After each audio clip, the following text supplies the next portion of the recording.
The maternal nutrition problems. Introduction. Malnutrition is not a disease that brings immunity. Rather, malnutrition is a process with many consequences that may extend not only in later life but also in the future generations.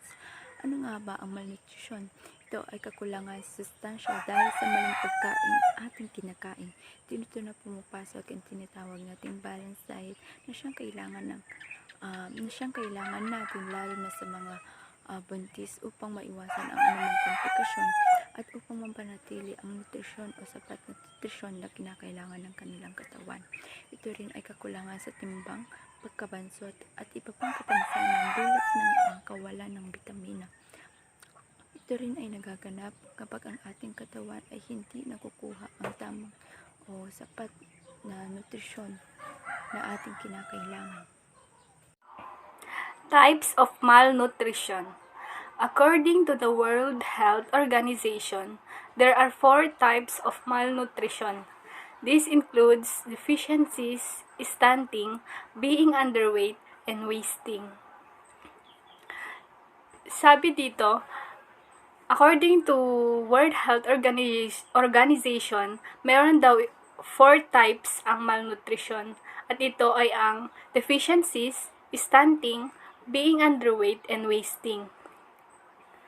Deficiencies is excesses for imbalances in a person's intake for energy and or nutrients.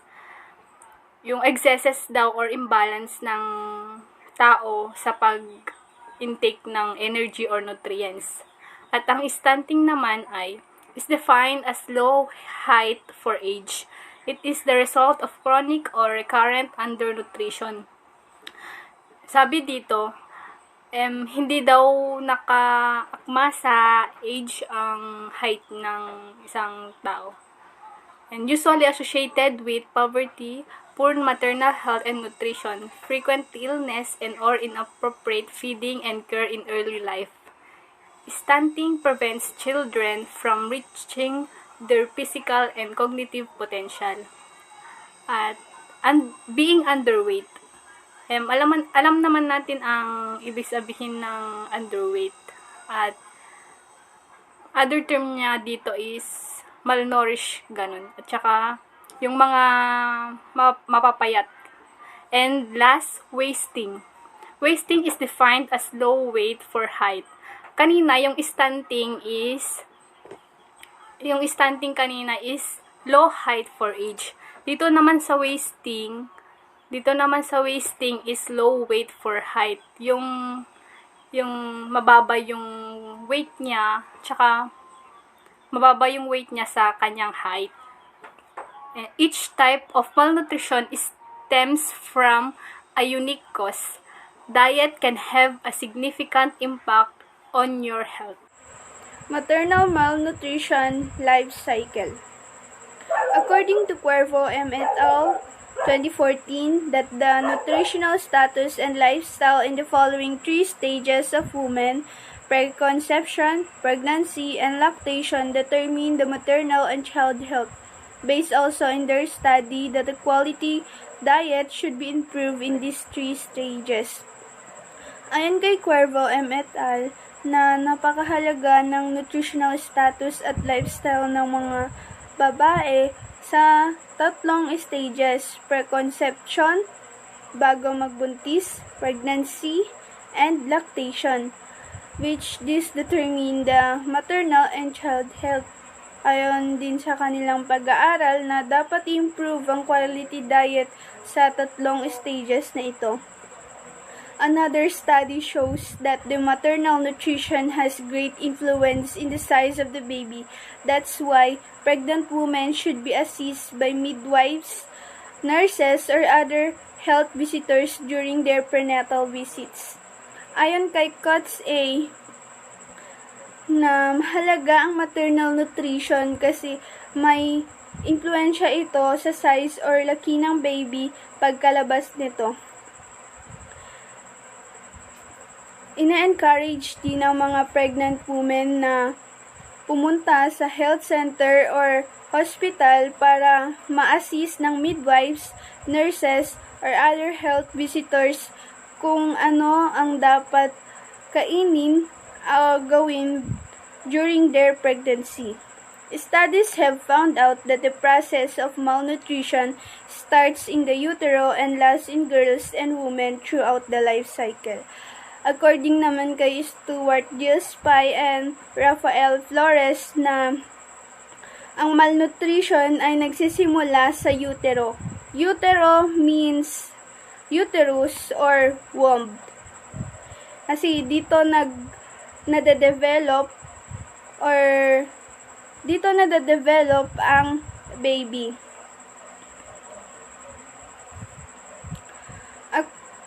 According to Arlinghouse K. et al. 2018, that the adolescence is a unique period in which malnutrition in future generations may be addressed because it is the first life stage at which pregnancy becomes feasible. Ayon naman kay Arlinghouse K. et al. Na dapat pagtuunan ng pansin ang nutrition ng mga adolescents kasi ito yung unique period or first life of stage ng mga adolescents na kung saan pwede silang mabuntis. The adolescents may be what Coates A described as older children which they are undernourished because they want to obtain the body shape they want. Another problem na sinabi ni Coates A na ang mga older children na ito ay nagiging undernourished kasi gusto nilang ma-obtain yung body shape na gusto nila. According also to Coates A, that the problem why other people become malnourished is not because of poverty but because of the changes in lifestyle. Hindi dahil sa poverty or kahirapan nagiging malnourished ang ibang tao, kundi dahil ito sa pabago-bagong pamumuhay ng ibang tao. According to Dewey, KG, and Hoffman, SL, efforts to improve maternal, infant, and young child nutrition must start with the period of preconception and the nutrition of adolescent girls and women. Sinasabi din ni Dewey, KG, at Hoffman na dapat pagtuunan ng pansin yung nutrition sa period na kung saan bago magbuntis ang mga adolescents. According to the study of United Nations Children's Fund or UNICEF, that the undernutrition in children under age 2 diminishes the ability of children to learn and earn throughout their lives. Nutritional deprivation leaves children tired and weak and lower their IQs, so they perform poorly in school. As adults, they are less productive and earn less than their healthy peers. The cycle of undernutrition and poverty thereby repeats itself generation after generation. Makikita sa picture dito, ito ay life cycle of maternal malnutrition na kung saan nagsisimula ito sa baby, sa child, adolescents, woman, tapos magbubuntis siya, and then sa baby na naman, and then yung cycle nito ay paulit-ulit lang. The pregnant woman should eat enough nutrients that the baby needs. If there is inadequate in the fetal nutrition, it has a chance to give birth to an infant with a low birth weight. Also, it has an impaired mental development, chances of mortality, or it may increase adult chronic disease. This cycle is continuously to be like this in the future generation. Consequences of malnutrition. Malnutrition occurs when the body does not receive enough energy, protein, and nutrients to function properly. In other words, the body needs are not met. the body will draw on its own reserves until they are exhausted. The body will then enter a state of nutritional deficiency, long-term deficiencies that may lead to malnutrition. Ang individual o ang bawat individual, pamilya, nanay, bata o kahit ang buong community ay nagsisimulang mawalan ng timbang at sapat na nutrisyon dahil sa mga consequences of malnutrition. Isa na dito ay hindi magandang immune system o mahinang immune system. Kapag mahina ang ating immune system, ay madali tayong natatapuan ng sakit. O in short, mas prone tayo sa sakit.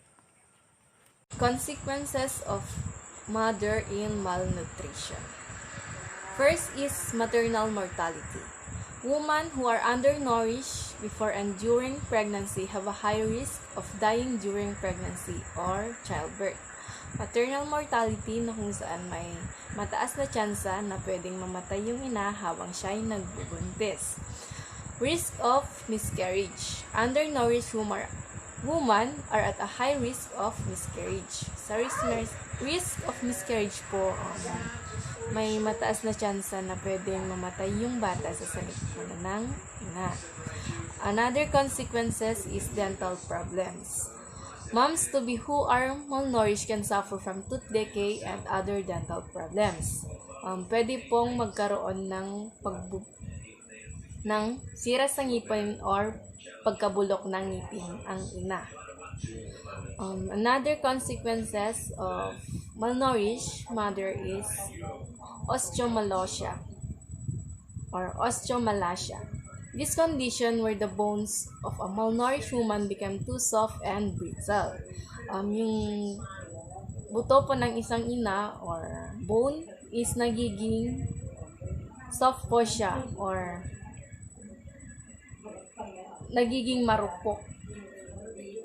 Next is anemia. Iron deficiency can cause anemia in moms-to-be.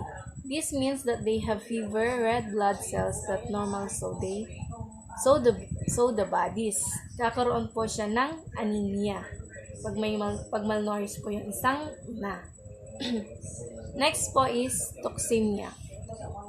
Preeclampsia or toxemia is a condition where the blood pressure and the protein level in the blood of a pregnant woman are dangerously high. This can endanger the life of both the mom and the baby. Dito po sa toxemia, nagiging endanger yung buhay ng isang ina at ng baby. Another consequences ng malnourished to a mother is immune system. Reduced ability to fight infection.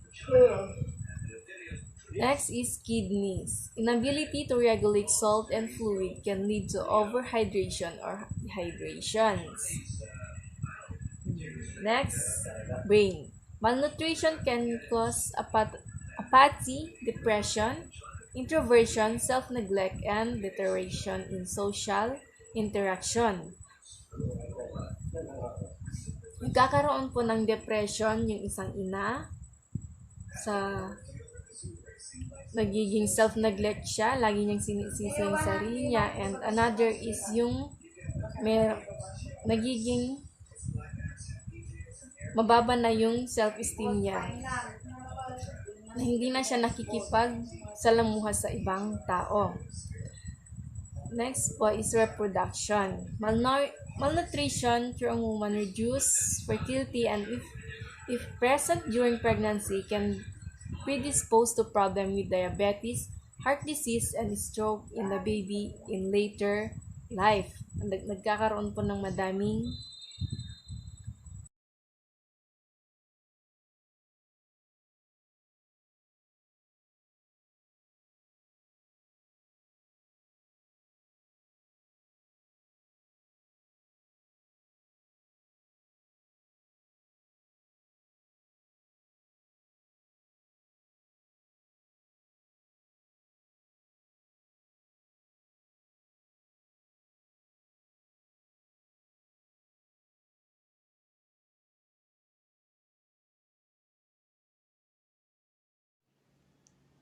Scientific evidence has shown that beyond the age of 2 to 3 years, The effects of chronic malnutrition are irreversible.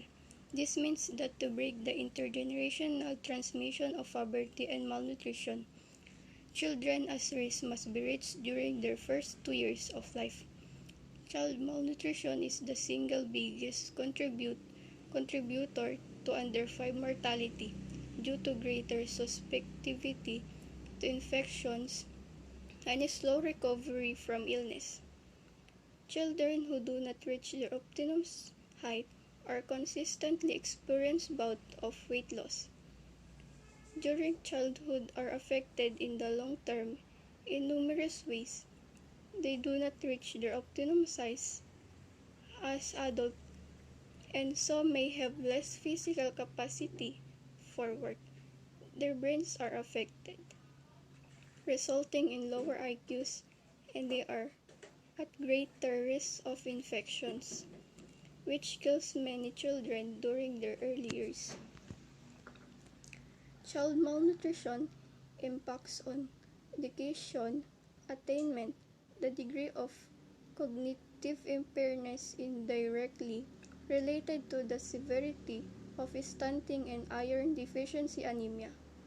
Studies show that stunted children in the first 2 years of life have lower cognitive test scores, delayed enrollment, higher absenteeism, and more class repetition compared with non-attended children.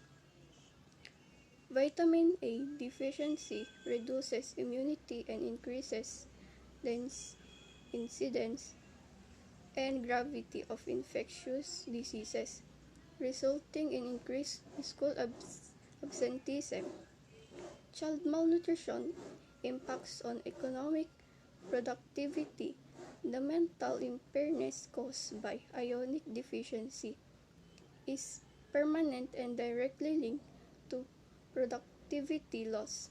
The loss from stunting is calculated as 1.38% reduced productivity for every 1% decrease in height, while 1% reduced productivity is estimated for every 1% drop in iron status. Source Haddad and Buwish, 1990.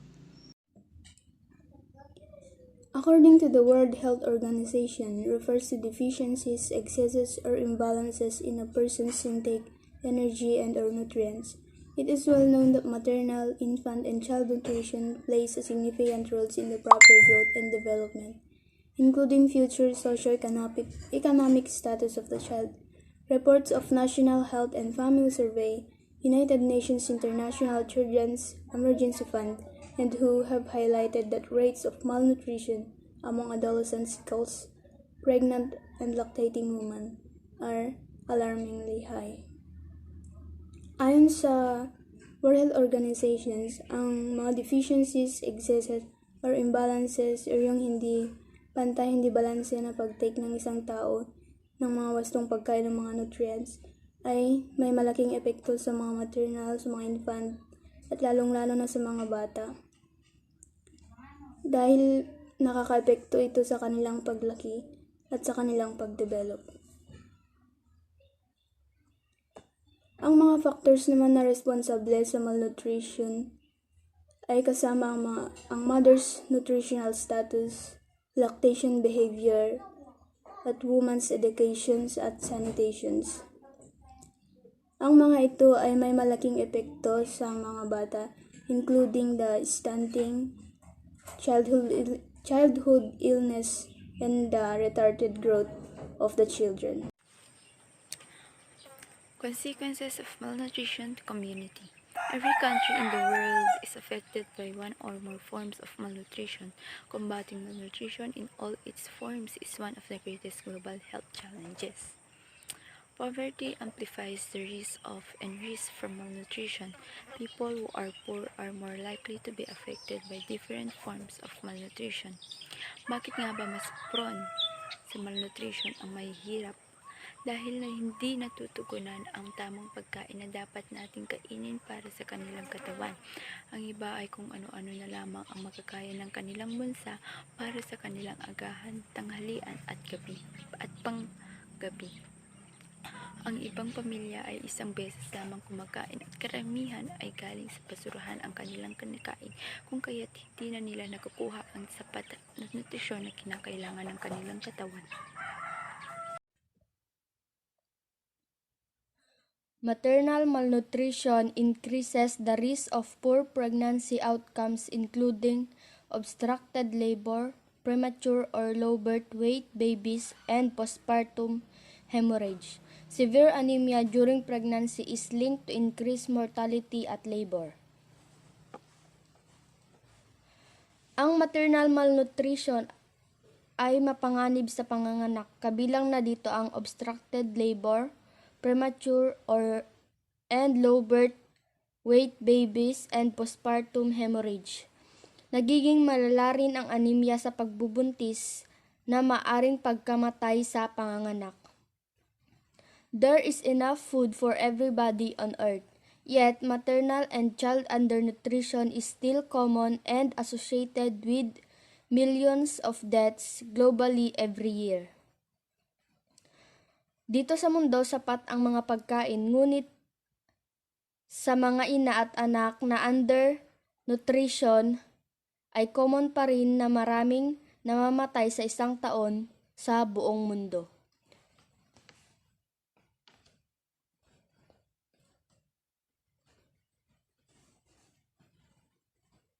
Maternal nutrition refers to the nutritional needs of women during antenatal and postnatal periods, and sometimes also to the period prior to conception.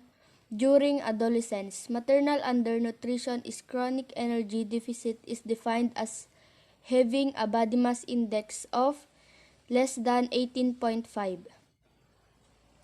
Ang maternal malnutrition naman ay tumutukoy sa nutritional needs ng isang ina sa kanyang pagbubuntis at ganun din sa mga kabataan. Ang malnutrition ay nangyayari kapag ang isang tao ay hindi nakakatanggap ng sapat na nutrisyon mula sa pagdadayet. Nagdudulot ito ng pinsala sa mga mahalagang bahagi ng katawan at nagpapaandar ng katawan.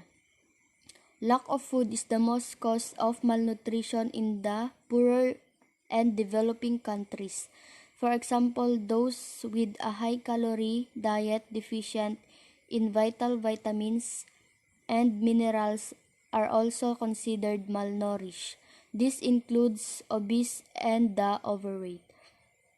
Ang kakulangan sa pagkain ay ang pinakasanhi ng malnutrition sa mas mahirap at umuunlad na mga bansa. Halimbawa, ang mga may mataas na calorie diet na kulang sa mahalagang bitamin at mineral ay itinuturing din na malnutrisyon. Kasama nito ang napakataba at sobrang timbang. Ang malnutrisyon ay nakakaapekto sa pangkahalatang kalusugan ng ina at anak, kaligtasan ng buhay, pagiging produktibo ng ekonomiya ng mga individual at isang malusog na pag-unlad at paglaki ng isang bata. Malnutrition turn up of lack of essential micronutrients include vitamins and minerals. Their deficiency leads to serious problems during gestation period in mother and stunting in child after pregnancy.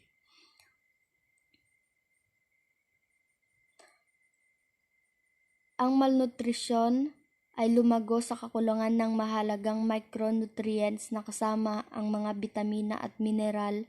Ang kanilang kakulangan ay humahantong sa mga seryosong problema sa panahon ng pagbubuntis at sa pagtangkad at pag-stunting sa bata pagkatapos sa pagbubuntis.